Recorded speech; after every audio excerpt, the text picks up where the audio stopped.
Well, it's Thursday, and you all know what that means. As you probably know already, New Japan Pro Wrestling continues with day 4 of the Best of the Super Juniors. Now remember, the first 2 days were the opening rounds. Now we're in the crucial part where we're going to see who's going to advance in the tournament, who's going to be left behind, and whatnot. So we're going to go from A to Z on this one as well. And then, of course, TNA Wrestling, of course. As you probably know, we're heading to Under Siege, but we continue, of course, with Robert Stone once again undermining the authority of Santino Marella. Joe Hendry and the Trick Williams rivalry continues not only in NXT ground, but also in TNA as well. Then, of course, we have the Menace brothers continuing their war against the Hardys, who they stab in the back. So that is also continuing on as well. And then we move on, of course, with Ring of Honor featuring many matches. But the main event features MXM Collection teaming up with the Premier Athletes, who they really suck, are taking on, of course, the Von Erichs and the Sons of Texas. So that's going to be an interesting main event to watch as well. And as usual, we'll cap up our episode, as always, with news updates, with what's been going on in the world of wrestling, such as what events the promotions are throwing out, who's booked, what matches are set, including developments that are happening in the world of wrestling as we speak. So, let's get ready for another episode of Deleted Wrestle Zone.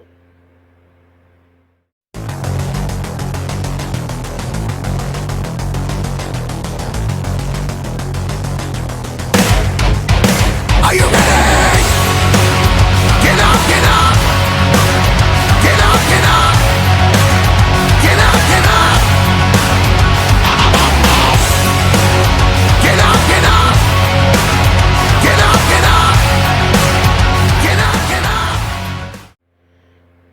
Hey everyone, welcome to Deleted Wrestle Zone, all things that is pro wrestling with AEW, NXT, New Japan Pro Wrestling, TNA, the National Wrestling Alliance, various promotions, wrestlers, matches, and championships. I am your host, J-Rod here. So, if you are new to the channel, welcome. This is a channel we do a lot of pro wrestling reviews from various promotions, not only here in the United States, but also in Japan, Mexico, Canada, Europe, the UK. Anywhere in the world pro wrestling is not as big, but it continues to grow. We also, of course, do discussion videos, talk about various topics such as the wrestlers themselves, the promotions, factions, storylines, whatever we want to talk about. We also, of course, do more news updates. If certain information was unable to be on this episode, we can either put it on the next one or on a separate video by itself. We also, of course, do real-time news updates to keep you guys on alert if something has happened in the world of wrestling that needs to be addressed ASAP. We also, of course, got the Unagi Sayaka Watch and various other cool wrestling content as well. So if you like what you see, please subscribe to us or click on that subscribe button. You'll be gaining a lot of daily reviews and other cool wrestling content as well. But if you like this episode, please give us a like on the like button or a nice comment in the description down below. Now, enough with the yapping. So, as you probably know, it's time to flame on. So let's begin, of course, with New Japan Pro Wrestling's Day 4 of the Best of the Super Juniors.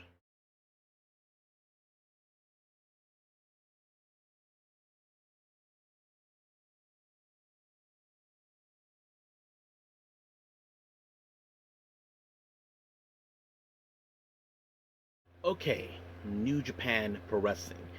As you already know, we are in Day 4 of the Best of the Super Juniors. Now, for those who are new to this channel, let me explain what this is. The Best of the Super Juniors is a round-robin tournament only for junior heavyweight competitors. So basically, if you're like below 205 pounds, that's where you belong. So this tournament goes every year, but it goes for a certain amount of time.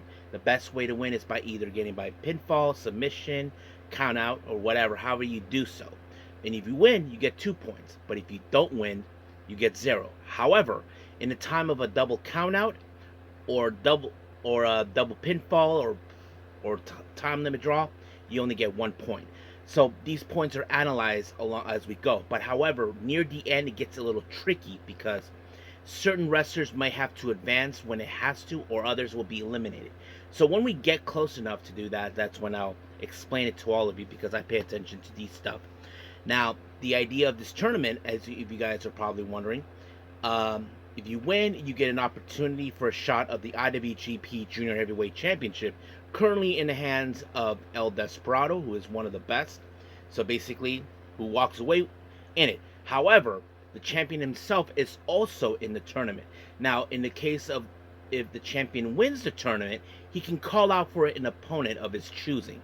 So that happens on rare occasions. Now, some of you may question, like, how did this whole thing start? Simple. The first 2 days, we already have the opening round matches. So everybody should be getting one win and one loss in some capacity.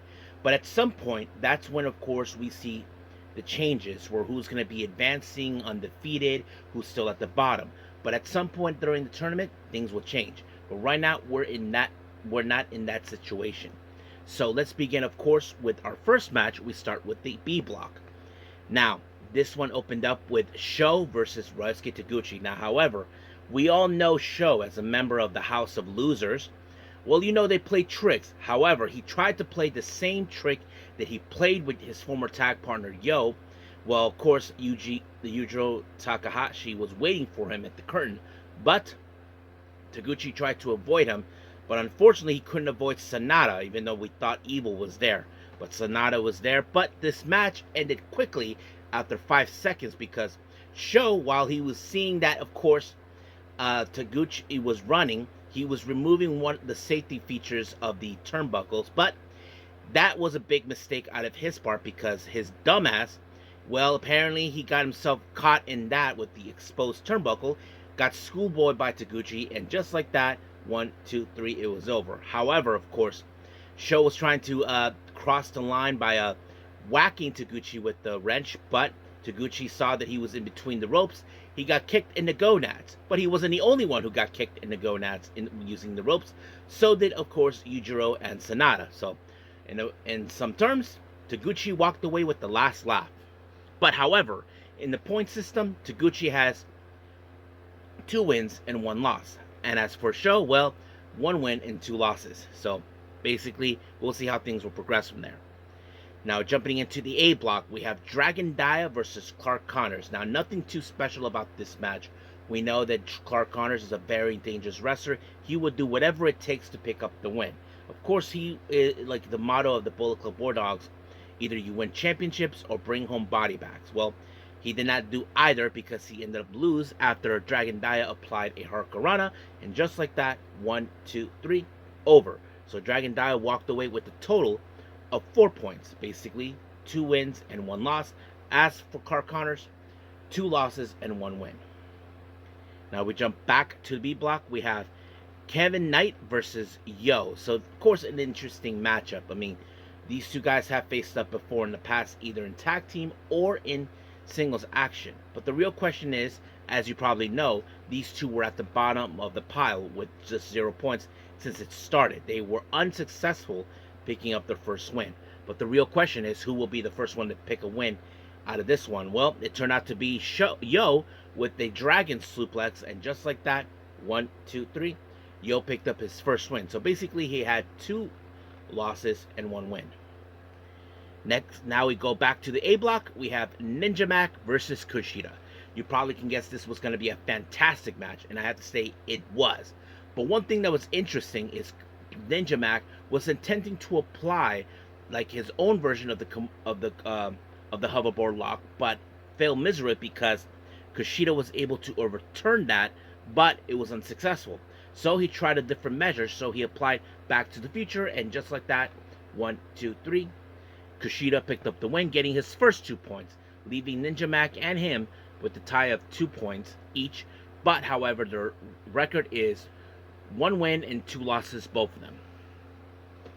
Next up, we have B block action. We have Nick Wayne versus Robbie Eagles. Now, of course, many of you know that in day 3, Nick Wayne pulled up an upset by defeating El Desperado, our current IWGP Junior Heavyweight Champion. Now he faces another former IWGP Junior Heavyweight Champion, and that is Robbie Eagles, the Sniper of the Skies. Now, of course, we will see some some submission moves coming from Robbie Eagles, that would have been easy. But however, Nick Wayne pulled up another upset when he applied Wayne's World onto Robbie Eagles, and just like that, 1, 2, 3, picked up his next 2 points. However, in this case, Nick Wayne is currently undefeated, so basically he has 6 points with 3 wins. As for Robbie Eagles, well, he has a total of 4 points with just 2 wins and 1 loss. So basically, but I want to make this clear. Just because he has one undefeated doesn't mean Nick Wayne's going to remain like that. At certain points, wrestlers will be losing their undefeated streaks. It may not happen tomorrow. It may not happen the next day or so, but we'll see. It can happen. Next up, we return back to the A block. We have Yoshinobu Kanemaru versus Robbie X. Now, of course, when it comes to Kanemaru, we all know, as much like Sho, he's another member of the House of Losers. He probably would have used other ways to, of course, to cheat. He even removed the shoe to ensure he picked up the win, but it failed miserably. But Robbie X was able to overcome the win when he applied the XX press onto him, and just like that, 1, 2, 3, picked up his next 2 points. He is currently 2-1 with just 2 wins and 1 loss, with a total of 4 points. As for Kanemaru, well, he has 2 losses and 1 win. So we'll see what happens down the road with these guys. Now back to A block, we have Mao versus Titan. So far, Mao has been undefeated so far in this match. Titan, as you know, he has 1 loss, but the real question, 1 loss and 1 win. But the real question is, can he pick up his next win, or Mao once again will be advancing with 6 points? That's one of the good questions. Not to mention, Mao tried everything in his power to take out Titan, but however, Titan applied the Llave Immortal and forcing Mao to tap out, giving Titan his next 2 points with a total of 2 points, meaning he has 2 wins and 1 loss. Now our next match, we go back to A block. We have Kosa Fujita versus Master Wato. Now, of course, it's no secret what happened between these two. Master Wato, along with his tag partner Yo, were able to defeat Kosa Fujita and Robbie Eagles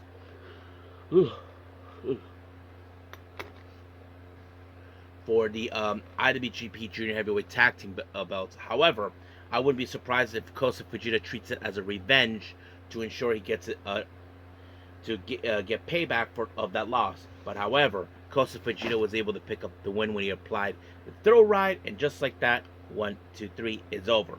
However, Kosa Fujita, as of we know right now, he is currently undefeated with 6 points, meaning he has 3 wins. As for Master Wato, he only has 2 losses and 1 win. So basically, that's how it rolls up from there. Now, our next match, we have B block, Taiji Shimori versus El Desperado. It's no secret about these two guys have tangled with each other in the past, but however, El Desperado has already suffered 1 loss. That one was against Nick Wayne. But Taiji Shimori was unsuccessful at the start of the tournament, but he was able to catch up. But it was in fact Ishimori with a pinfall on El Desperado, and just like that, 1, 2, 3, he finally gets his 2 points. But however, he could actually challenge for the IWGP title since he pinned him. So, much like Nick Wayne, he can do the same thing too. Our next match, our main event, is A block. We have Francisco Akira versus Hiromu Takahashi. Now, this is a perfect opportunity for Francisco Akira for many reasons. For those who don't know, Hiromu Takahashi, much like El Desperado, he is one of the best tag team competitors in New Japan. So for Francisco, it's more like saying, if I can beat the champion, I can beat a former champion. And Hiromu himself has won this title multiple times.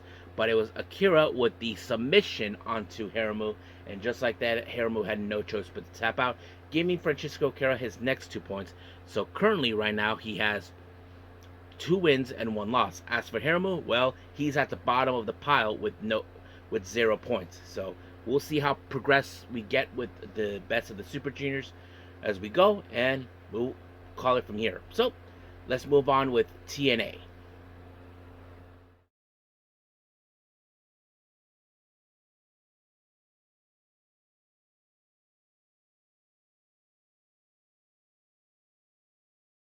Okay, TNA.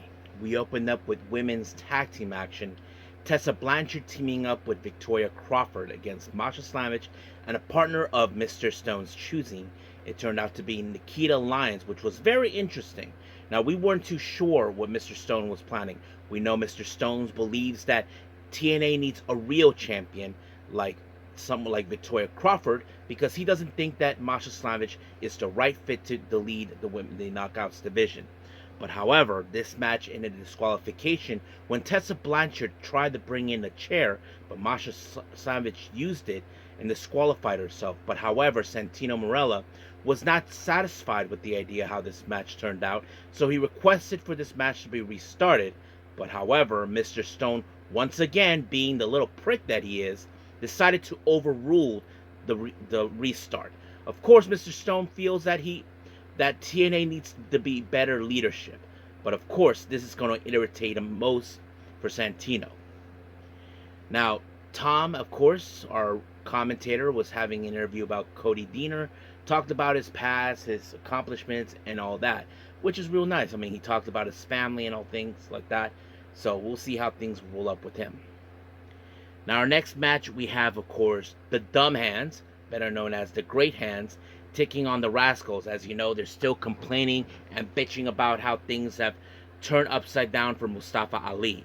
However, Mustafa Ali, throughout the entire match between the Dumb Hands and the Rascals, he wanted to come out. He is still unhinged after what happened. But however, because of this distraction, of course, the Dumb Hands applied the favor onto Trey Miguel, and just like that, it was over. However, Mustafa Ali, once again with his little temper tantrum, he decided to attack Trey Miguel, but luckily Ace Austin showed up to the rescue. But however, because of this situation, he wanted to give a little lesson to Mustafa. Not getting involved in business doesn't concern him, but he was ambushed by the Dumb Hands once again.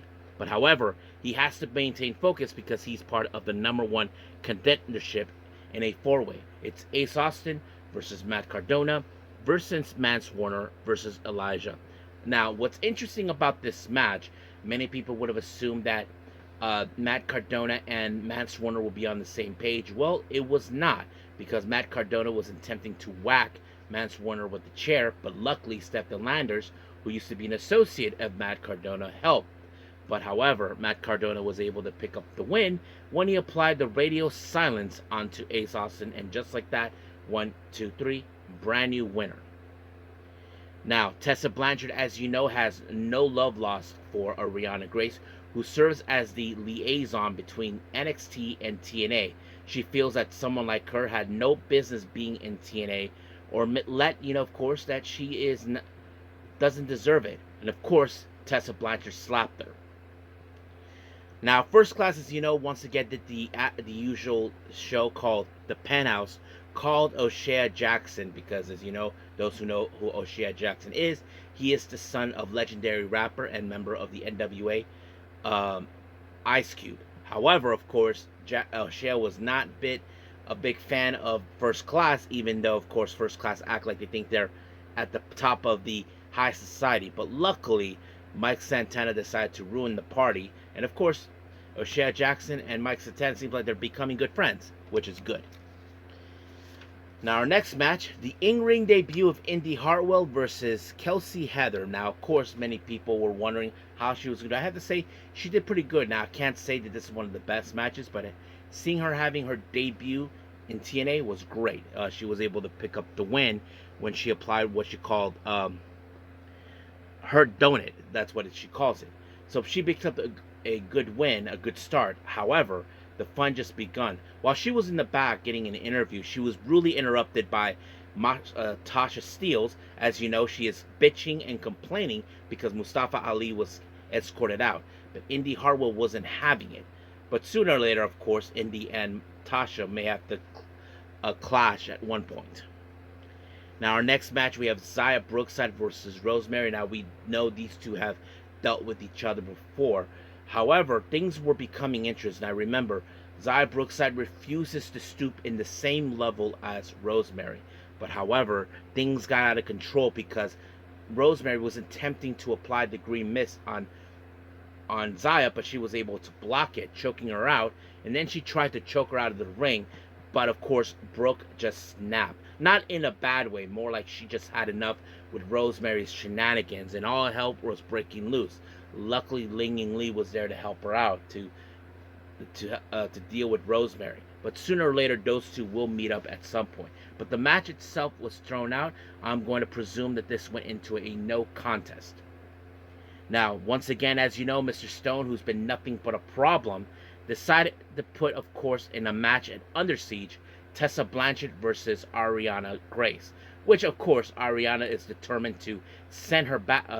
Tessa wants to send Ariana back where she belongs in NXT because she feels like you're not entitled to anything because of her. Because, of course, Tessa sees herself that she is more entitled because she of her two fathers. Of course, Tully Blanchard and Magnum. TA, who in fact is her stepfather. But we'll see how things will roll out from there. Now, we did see, of course, Frankie Kazarian. As you know, once again, he feels like he is still entitled for a shot of the TNA World Title, and of course, he knows that one person is in line at the moment, and that is Trick Williams. Now, Trick Williams did show up and tell him, "Look, I don't like you. You don't like me." So basically, they agreed on that. And of course, Joe Hendry showed up, and along with Elijah. They were supposed to have a main event in Under Siege, but Santino decided to have it earlier. But once again, that weasel, Mr. Stone, decided to undermine Santino's authority. Sooner or later, Mr. Stone may have to lose it. I mean, we'll have to. I would say that he will be overruled himself by someone else. I'm not sure, but we'll see. Now, our main event, Nick Bennett versus Jeff Hardy. Now, originally, we were supposed to have the Hardys and the Bennett brothers to defend the TNA Tag Team belts in Canada, but due to the nature of Jeff Hardy's, his troubles, he cannot go to Canada. So, Santino decided that he was going to give Jeff Hardy an opportunity against Nick Bennett, which he did. Now, of course, Nick Bennett's not alone. He has his brother, Ryan, or as Joe Hendry would say, he is Nick Bennett's brother. The end. Well, Jeff has his brother Matt by his side. Now, of course, we all presume that Ryan would definitely try to get involved. Well, it did not work because it was Jeff Hardy who walked away with applying the twist of fate. Then the Swanton Bomb, and just like that, 1, 2, 3, it was over. However, of course, the Bennett brothers tried to take out the Hardys, but luckily, someone who in fact grew up watching the Hardys showed up. Leon Slater. Now, I wouldn't be surprised if the mystery partner is Leon Slater, who will be teaming up with Matt at in Canada for the upcoming event. So we'll see how things roll up from there. So I think we are officially done with TNA. Let's move on with Ring of Honor.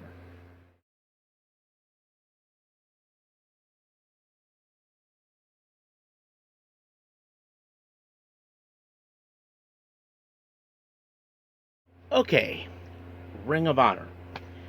So it opened up with Wheeler Yuta versus a guy named Matt Mako. Now, don't know much about this guy, but it seems that Ian Riccaboni and Caprice know him. But he was very impressive. I mean, he has like that technical wrestling aspect. You know, the kind that, of course, we've seen with Bryan Danielson and a few others.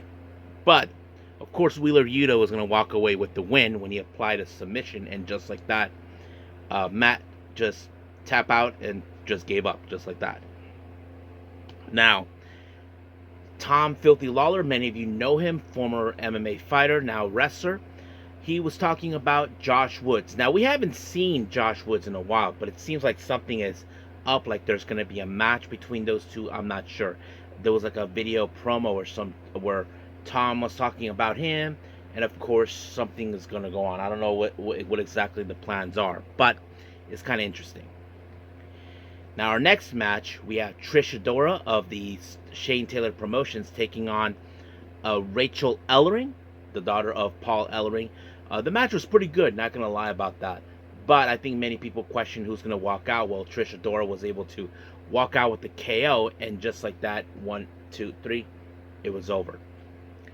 Now, as you know, Red Velvet put out a video promo talking about, of course, her reign as our current ROH Women's World Television Champion. And she was talking about a specific person. That person is La Catalina. Many of you may know her from CML. Basically, she may have some unfinished business with her, but we'll see how that rolls up.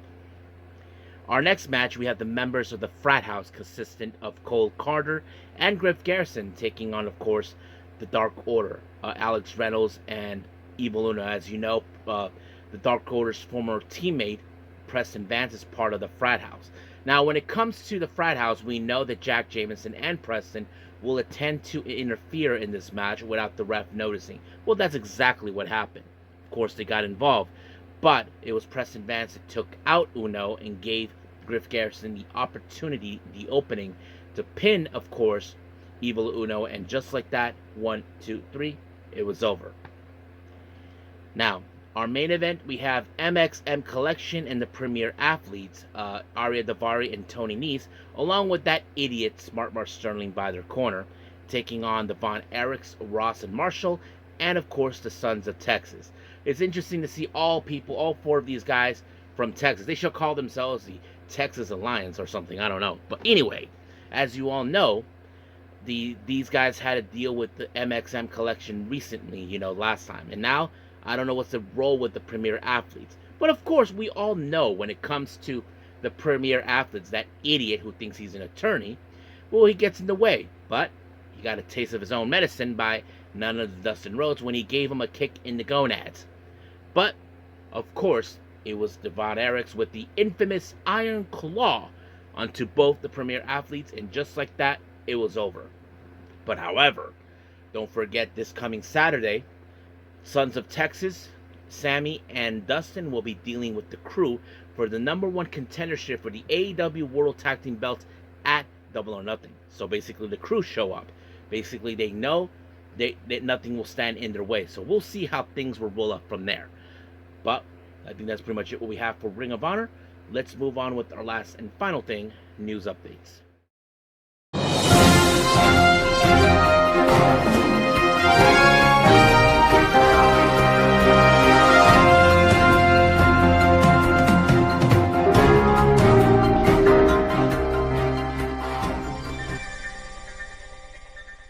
Okay, so welcome to our news updates. So let's begin as always with upcoming events with the promotions.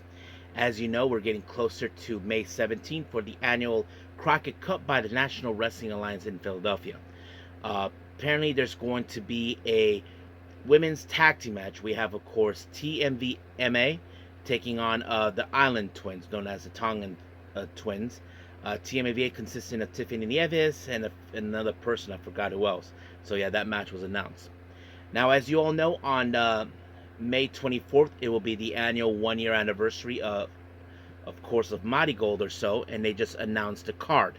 So this is exactly the order, so just stay tuned with me on this one. The opening match will be Shino making her in-ring debut, taking on our current United National Champion, Mai Sakurai, but this is a non-title match, just to keep in mind, folks. Second match features Chanyota, Arina Yamanaka, Ryoko Sakimura, and Nagisa Tachibana. They take on all members of Darkness Revolution, consistent of Nagisa Nozaki, Chiaki, Mitsumatsui, and Megaton. Then we have, of course, Amari Kiyuki making her return after many months. She teams up with Kizuna Tanaka to take on Chikagoto and Yuki Minami. Then we had another match. We have Natsumi Shozuki, Nao Shikawa, Hummingbird, Rhea Seto, and Komomo Minami doing an international promo, MARIGOLD versus Marvelous in the 5-on-5 elimination match. Representing Marvelous, we have Riko Kawahara, Maria, Aihausen, Senka Atsuki, and Sora Ayame. So basically, if you all remember last time, of course, Marvelous picked up the win. So the continued war between them. Then we have, of course, Seri Yamaoka taking on, of course, the ace of Marvelous, Takumi Iroha. Then we have, of course, the Superfly Championship. Victoria Yuzuki will take on someone who she admired, someone that, of course, Mayu Itani knew very well, Mayu herself. So the real question, will the Icon completely get her first championship belt? Well, we'll see what happens. And then, of course, the semi-main event features, of course, the MARIGOLD World Championship.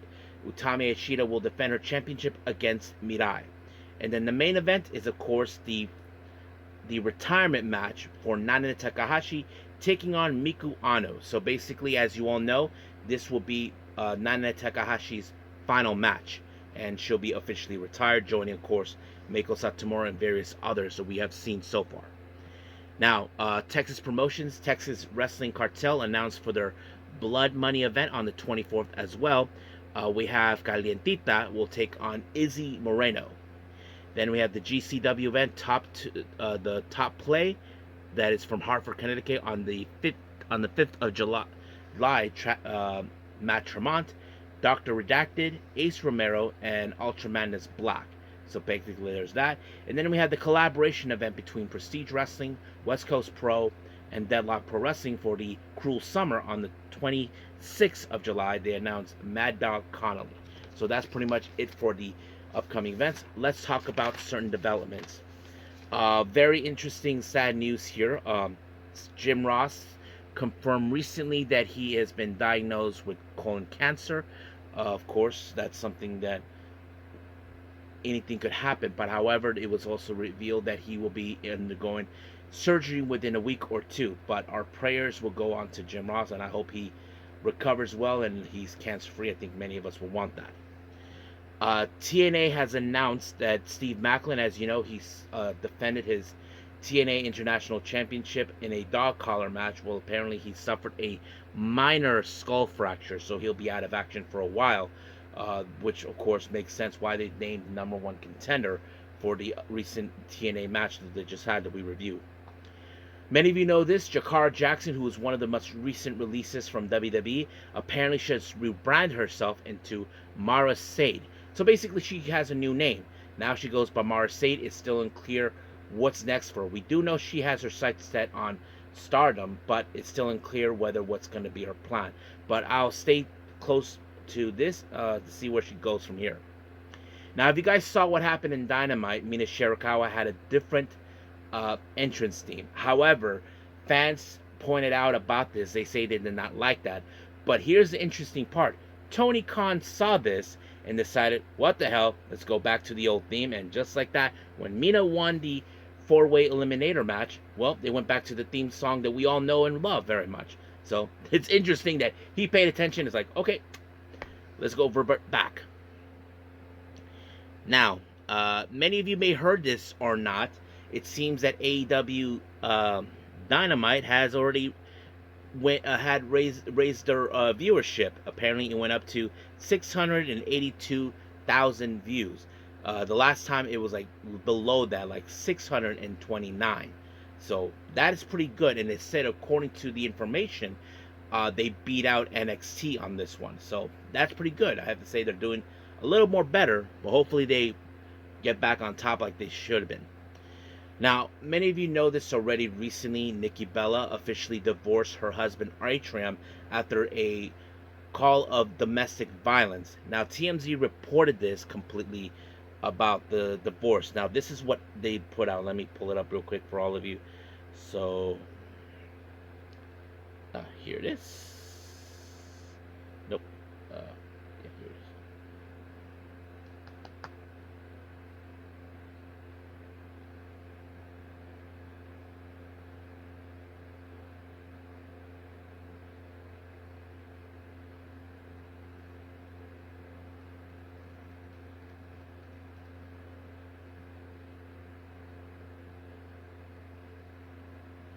Sorry guys, it's dead. Oh, here it is. Here it is.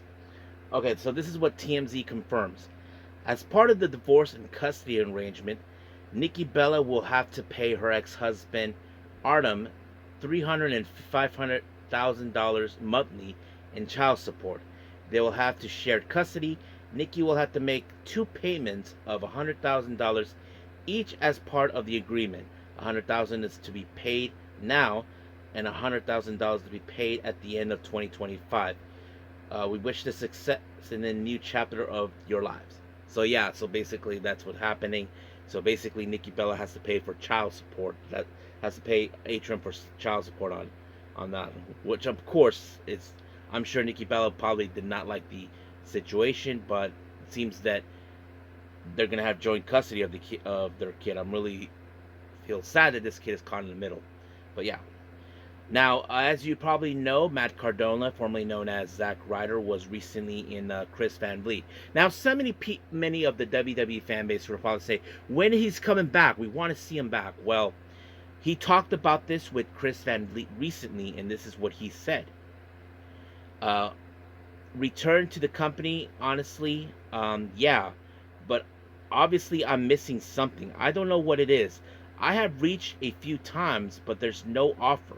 And you know what? It is what it is. I'm gonna keep on working my ass off. Yeah, that's something that is cool to hear that he hasn't heard anything. We don't know for sure if WWE is back, but however, Matt Cardona did mention in a previous interview, I think it was last year, he said that if WWE is interested in having him back, that he would go back under the condition as Matt Cardona, not Zack Ryder. Now I know many people that I know of say, no, he's gonna go with Zack Ryder. Nah, I wish when I met him last year in Comic Con, I was gonna ask him the question, but I didn't get the chance to see because I was gonna ask him, what if WWE does not agree with the terms of him returning to WWE as Matt Cardona? Because I want to hear it from the horse's mouth. But I guess I don't know if I'll see him in this year's Comic Con. But if I do see him, folks, I'll probably ask him that question. If I do, I'll make sure I have it on video so that way I'm not BSing all of you. So wish me luck if I do see him. So I think that's pretty much it what we have for our news updates. So let's call it a day. Well, I hope everybody enjoys this episode. Coming up, I haven't decided yet. Fridays are normally open because there's nothing going on, no pay-per-view, nothing changed. I'll just wing it. That's what I normally would do. So we'll see how things roll up. So as of right now, we're officially done. And until then, I will see you guys in the next DWZ time. Same DWZ channel.